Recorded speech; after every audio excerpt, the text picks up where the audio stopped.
Field marshal Sam Manekshaw भारतीय सेना के सबसे सम्मानित और करिश्माई सैन्य नेताओं में से एक थे। उनका जन्म 3 अप्रैल 1914 को अमृतसर, पंजाब में हुआ था। वे भारतीय सेना के पहले फील्ड मार्शल बने और 1971 के भारत-पाकिस्तान युद्ध में उनकी निर्णायक भूमिका के लिए प्रसिद्ध हैं, जिससे बांग्लादेश का जन्म हुआ। सैम मानेकशॉ पारसी परिवार से थे और उन्होंने अपनी पढ़ाई शेरवुड कॉलेज, नैनीताल और फिर इंडियन मिलिट्री एकेडमी, देहरादून से की। वे 1934 में ब्रिटिश इंडियन आर्मी में शामिल हुए और द्वितीय विश्व युद्ध के दौरान बर्मा मोर्चे पर लड़े, जहां वे गंभीर रूप से घायल हुए थे, लेकिन अद्भुत साहस दिखाया। स्वतंत्रता के बाद मानेकशॉ ने भारतीय सेना में कई महत्वपूर्ण पदों पर कार्य किया। वे एक कुशल रणनीतिकार, बेबाक वक्ता और प्रेरणादायक नेता थे। 1962 के चीन भारत युद्ध के बाद सेना का मनोबल बहुत गिरा हुआ था, लेकिन सैम मानेकशॉ ने 1969 में थल सेनाध्यक्ष COAS बनते ही सेना में अनुशासन और आत्मविश्वास को पुनर्स्थापित किया। 1971 के भारत-पाक युद्ध से पहले प्रधानमंत्री इंदिरा गांधी ने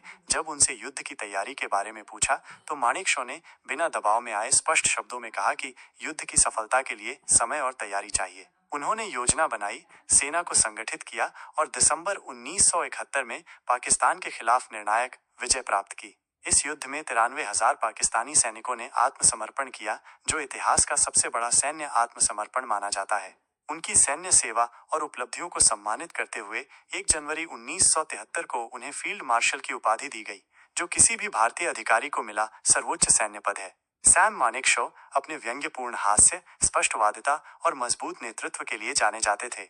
उन्होंने राजनीति से हमेशा दूरी बनाए रखी और केवल देश की सेवा को ही प्राथमिकता दी। उनका व्यक्तित्व सेना के जवानों और आम नागरिकों में समान रूप से प्रेरणा का स्रोत रहा। उनका निधन 27 जून 2008 को हुआ, लेकिन वे आज भी भारतीय सैन्य इतिहास की एक अमिट छवि बने हुए हैं। फील्ड मार्शल सैम मानेकशॉ का जीवन हमें सिखाता है कि नेतृत्व केवल शक्ति नहीं, बल्कि दृष्टि, साहस और सत्यनिष्ठा का नाम है।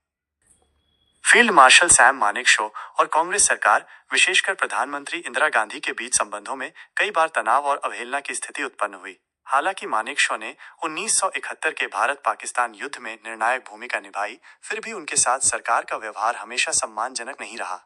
मार्च 1971 में इंदिरा गांधी ने मानेकशॉ से पूर्वी पाकिस्तान, अब बांग्लादेश में सैन्य अभियान शुरू करने को कहा। मानेकशॉ ने सेना की तैयारी अधूरी होने और मानसून के कारण तत्काल हमले से इनकार किया। उन्होंने कहा, प्रधानमंत्री, क्या आप चाहती हैं कि मैं इस्तीफा दूं? इंदिरा गांधी ने अंततः उन्हें अपनी शर्तों पर युद्ध की योजना बनाने की अनुमति दी, जिसके परिणाम स्वरूप दिसंबर 1971 में भारत की जीत हुई।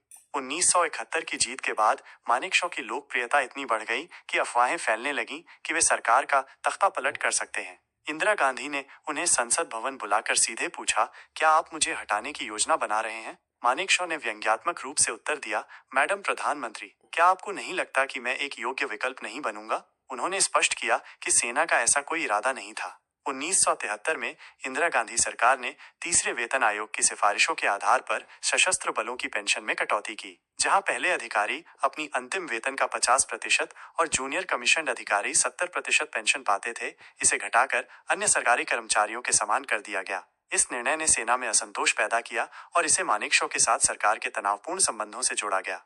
2008 में मानेकशॉ के निधन पर उन्हें सैन्य सम्मान के साथ विदाई दी गई, लेकिन केंद्र सरकार के वरिष्ठ प्रतिनिधियों की अनुपस्थिति ने कई लोगों को निराश किया। तत्कालीन रक्षा मंत्री AK एंटनी और तीनों सेनाओं के प्रमुख अंतिम संस्कार में शामिल नहीं हुए। केवल रक्षा राज्य मंत्री उपस्थित थे, जिसे एक राष्ट्रीय नायक के प्रति उपेक्षा के रूप में देखा गया।